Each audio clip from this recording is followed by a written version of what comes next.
All looks good. Hi everyone, thanks for joining us today. I'm happy to have Cassie Dembowski joining us. We have had a few technical difficulties in the past with Cassie joining us, so fingers crossed everything goes well today. But thanks for being patient and coming back again. Thanks for having me. Super excited. So Cassie loves to write stories that focus on the intricacies of relationships, whether they be romantic, family, or friendship. Her novels focus on the inner workings of women and how everything in their lives lead them to exactly where they are, whether they like it or not. Cassie lives in New Jersey with her husband, daughter, and their 2 cats, and she has an MFA in fiction and currently works in corporate marketing communications. In her limited spare time, she enjoys baking, reading, and watching her favourite TV shows on repeat. So thanks so much for joining us. Just wondering if you want to start off by telling us a little bit about When We're 30. Well, When We're 30 is the story of 2 friends, Will and Hannah, who decide to follow through on a pact they made to get married if they were both still single when they turned 30. So Will shows up, on her 30th birthday and it's like, hey, let's get married. And they decide to get married in 5 days. And then everything gets complicated. And just wondering, do you want to read a little bit of your book? Sure. So I like to read this short little passage. It is the night that Will and Hannah made their marriage pact. So, with just the right amount of beer and taquitos in her stomach, Hannah's mood balanced somewhere between relaxed and giggly. Will had reached his introspective stage, meaning he'd had 1 beer too many and not enough taquitos. He lamented the fact that Hannah would board a plane for Europe in the morning and was already waxing nostalgic about their college lives. In typical Will fashion, he didn't have time to formulate a response before he was on to the next topic, the future. If there was anything Will didn't need to worry about, it was the future. Hannah could picture his whole life. Law school, junior partner by 30, a smart, attractive wife, and 2 kids he doted on. He would be happy. It was that simple. She tuned back into his ramblings. What if I never meet the right woman? Never experience true love? Never. You will, she said, looking up at Will from her spot on the floor. She could hear the worries racking up and ricocheting in his head. She reached for his hand. You will. What if I've already met her and let her slip away? His eyes were bright, his voice returning to its nostalgic tone. She laughed. Then I suggest you go find her and tell her before she leaves Iowa City. He sat up abruptly and her hand slipped off his. See you later then, Abbott. Her eyes widened. She could have sworn he was being rhetorical. Somehow I don't think this mystery girl would appreciate being told this in the wee hours of the morning. He slid off the couch and onto the floor beside her, his hand wrapped around hers. I guess you're right. No one likes a drunk Will at 2 a.m. Hannah patted his arm. I like you just fine at 2 a.m, drunk or otherwise. Let's make a pact, he said, leaning his head on her shoulder. If we're both still single when we're 30, we'll get married to each other. Hannah had learned the hard way that Will didn't make pacts lightly. She had once made a pact with him on a whim and ended up spending spring break building houses in Mississippi instead of partying in Fort Lauderdale. But I have you penciled in as my man of honor, she said, nudging him with her shoulder.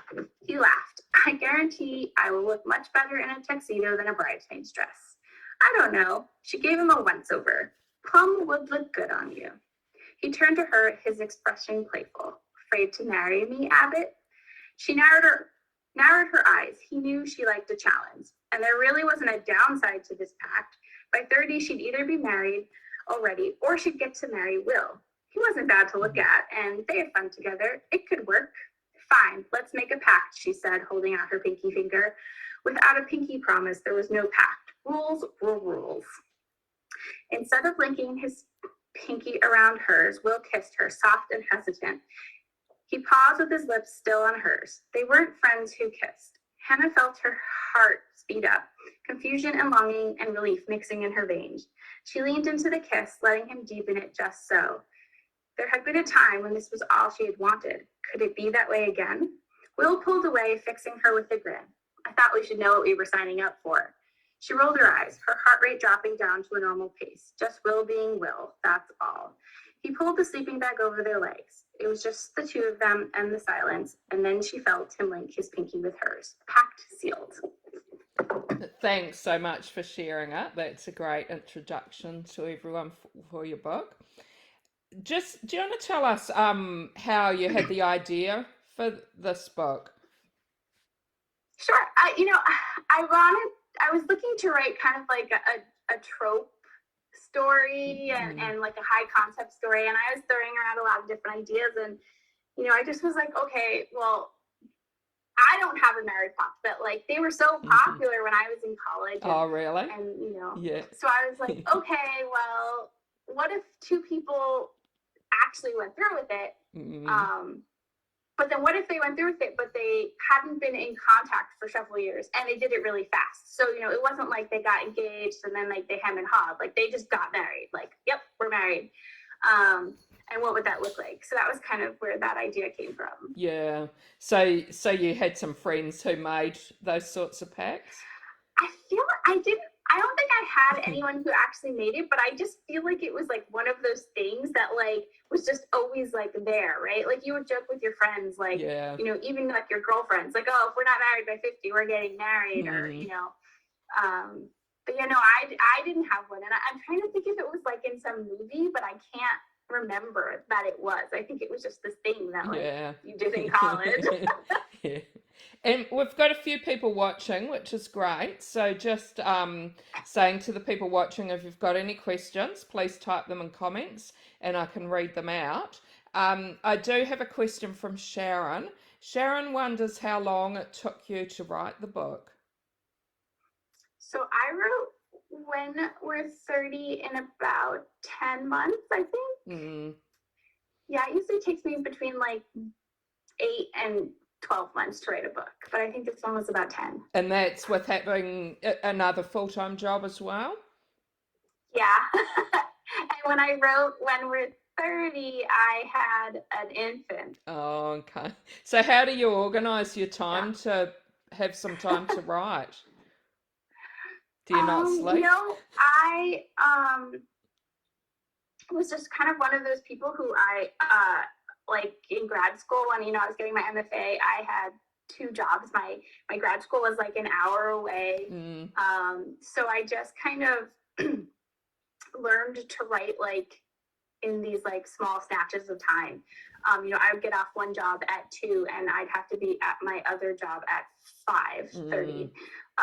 So, like I'd come home and I'd have to do all my homework and write books, and I kind of just learned how to do that. So now like, I'm able to kind of just write my book in the hours, during nap time or after my daughter's in bed for like an hour before I have to go to bed, stuff like that. Yeah. And Sharon wonders what genre you like to read, and if maybe you've got anything you've read lately that you'd like to recommend to us. I read a lot of romance novels. It's actually funny because I think I didn't know I was reading romance novels until I wrote one, and then I was like, oh, so this is what I like to read. And I also really love like a lot of the like YA paranormal fantasy romances, like Shadowhunters and Vampire Academy, and all of those. So like if there's a series that's about like a YA couple, I probably read it. Yeah. But in terms of romance, I just read When Sparks Fly by Helena Hunting, which was really good, and The Love Hypothesis by Ali. Oh, yes, yeah. Which was great. I listened to it on audio and it was fabulous, so that was a really great read. Yeah, thanks for those recommendations. And we also, in your bio, it said that you like watching a lot of TV reruns. Have you got any favourites you'd like to share with us? So I am a huge One Tree Hill fan. So if anyone's been listening to the podcast, that's me watching all the episodes. I heard it's really good. And then I tend to rewatch this show called Roswell that was on the WB. Yeah, I know. in the late 90s. Yeah. Not, I watched the new one that's on now too, but the old one. Basically, if it was on the WB, I watched it, and I probably still watch it now. And Jill wonders if you have a regular writing routine. I know you said you fitted it in when you could, but Think so. You know, because I guess not really. I guess I just kind of sit down and I'll kind of read what I worked on like the night before and tinker with it, and then then I just kind of keep going forward. But I write slow. You know, it takes me about a year to write a book, so I definitely kind of like plot it as I'm going, and I can fix things if I see it going in a weird direction, because I write slow enough to do that. So when you start, do you know how it's going to end? Do you plot it all out? And so I would say I usually have an idea of where it's going to end, and it never actually ends there. Okay. It usually goes in a totally different direction. My characters do what they want. They don't ever listen to me. But yeah, I mean, I usually have a general idea of what I want the arc of the story to be, but how it gets to all those points, and it's kind of develops as I work through it and see who the characters are and what they decide to do. And being an author, is that something you thought you always wanted to be? Yes and no. I've always been a writer. I've literally been writing. I remember writing stuff in second grade for school, and they used to actually bind our books for us, and we'd illustrate them, and I have them in my attic. Yeah. So I've just kind of always written, and I got really into writing in middle school and 7th and 8th grade, and then all throughout high school. But I never really studied it too seriously.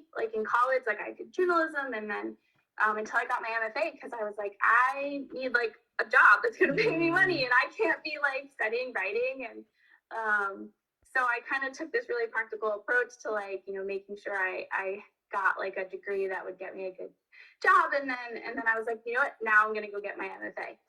And then after I did that, I kind of was more into okay, well, how can I try to turn this into something that I do to something that is a professional career.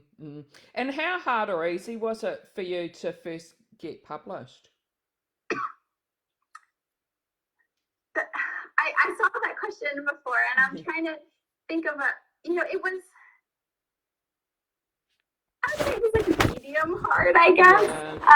Yeah. So I wrote a book before When We're 30 that I queried, and I had an agent, and it at the time didn't sell. And then I wrote When We're 30, and that after writing that, I mean, it took about 18 months for it to get picked up. So I mean, it was a pretty long journey. I would say it was probably about 4 years from when I fully started I'm gonna try and query and get an agent and get published to actually getting published. Okay. 4 or 5 years. Yeah. Okay. And what does being a successful writer mean for you? I mean, my goal, it was always just to never make writing something that I would resent, which is why, like I said, for so long I didn't make it something that I wanted to be my career, because I love writing and it's who I am. So for me, it was I write for me, and if no one reads my book except my best friend, that's okay to me. So and now that I have a book out, I mean, I think it's just being a successful author is just keep getting better and keep putting work out there and listening to what people are saying and improving. Yeah. So does that mean you take a lot of notice of the reviews that come through? I do read my reviews. I know you're not supposed to.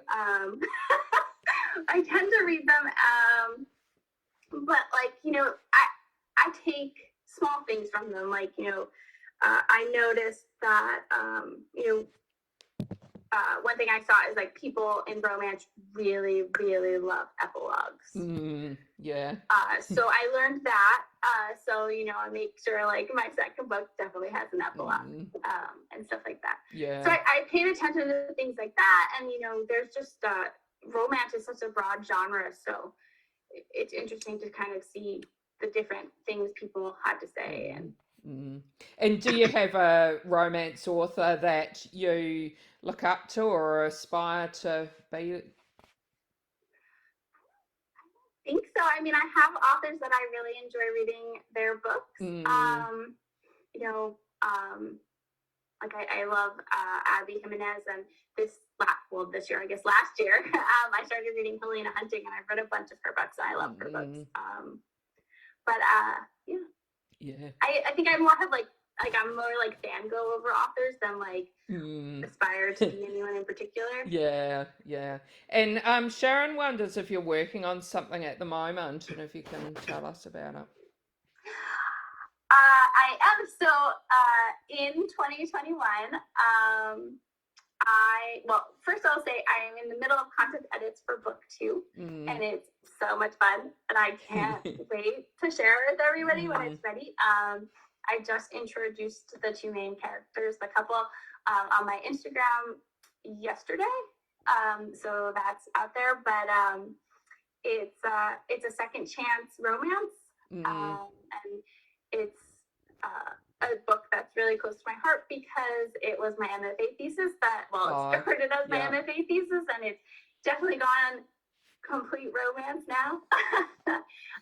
So that'll be out later this year. And then I also wrote a third book, an enemies to lovers rom-com, that is set in the extended universe of When We're 30. Oh, sounds exciting. Yep. So you're currently writing that one, or is that one nearly? I just finished that one. Okay. Right before my content edits came in. So right now I'm kind of, I guess, in between projects because I'm working on edits for my second book. But I'm hoping to start another one soon enough. Yeah, no, sounds exciting. Lots of things coming up. And do you have any tips that you could give for a new writer? I think for me, I mean, you just always write. Like, don't worry about I don't want to say don't worry about being good at it, but like, don't like let the fear of not being good at it keep you from writing, because the only way to get better at writing is by reading and by writing. Obviously you can take classes and you can go to conferences, but what's going to make you better is reading really great books that are out there, and then writing your story. And so my tip is always just write. Like, don't think about like, okay, well, is this good enough? Am I going to get published? Like, if you want to be a writer, then you have to write and not worry about all the other stuff yet. Yeah. And could you share with us what you find the most difficult part of your writing process?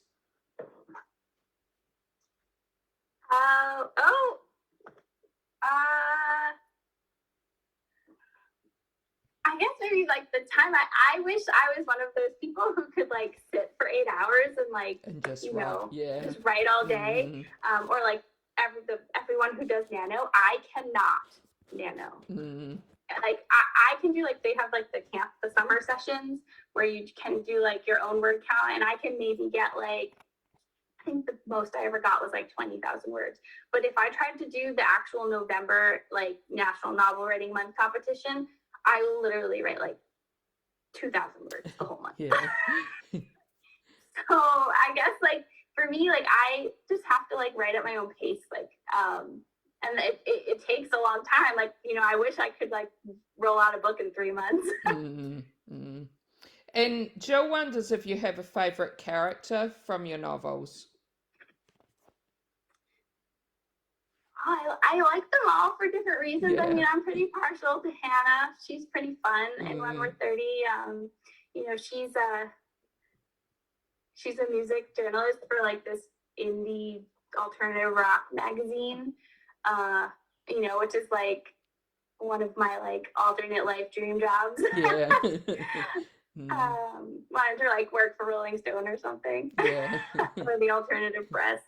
Um, but yeah, I like her. I think she's a fun character, and I had a lot of fun building her out. But at the same time, like Will was a lot of fun to write, and I wasn't expecting to have his point of view in the book, and then he literally like exploded on the page. Oh, really? Yeah. So. And do you have a favorite writing snack or drink? So I tend to write in bed because Okay. it's nap time or Yeah. bedtime for my daughter. So I'm usually just drinking water or chamomile tea. But yeah, I think if I not really, yeah, because even when I'm like editing and I'm like sitting at my desk and I'm really into edits, like it's usually just water or whatever I happen to be drinking at the time. Yeah. And when you started writing when we're 30, what came first? Was it the plot, the characters, or the location? So for when we're 30, it was definitely the idea of the marriage pact. Came first. And have you found that the same, that the plot comes first with other novels you've written, or does it seem to change? I think like the general idea of the plot comes first, but my books are super character driven, and like what happens in them is driven by the characters. So I might say like I want to write a marriage pact book, but I have no idea what that looks like until I start writing Hannah. And so like characters come, yeah. So then once the characters come, like they kind of dictate how the plot progresses. And when you're writing, do you have someone that you share your work with, or do you just wait till it's finished? And I think it's different for each book. For the book that I just finished, The Enemies to Lovers, I had someone who I was bouncing things off of as I was writing it and working on the plot with. And then, for When We're 30, I kind of just wrote it, and then I sent it to some people when I had the first 100 pages, and then I sent it at the end to a couple people and said like, hey, what do you think of my book? Yeah. Well, thanks so much for joining us. Been great chatting to you. Just wondering, do you want to share with people how they can keep up to date with what's happening with you? Yeah, I mean, I would say the best way to keep up to date with me is to follow me on Instagram. I'm at Casey_Dembowski. I post pretty frequently there, and I also do Bookstagram there. So, you'll see what I'm reading as well as what's going on with my writing. If you prefer something in your inbox, you can sign up. I have a newsletter. It goes out every couple months as I have something to share. As it gets closer to my second book, The Corey Effects release, you'll probably hear from me more often. But you can sign up on my website, CaseyDembowski.com, for my newsletter. Yeah, well, thanks so much, and thanks for the people who joined and the questions asked. Thank you. I had so much fun. Thanks. Bye, everybody.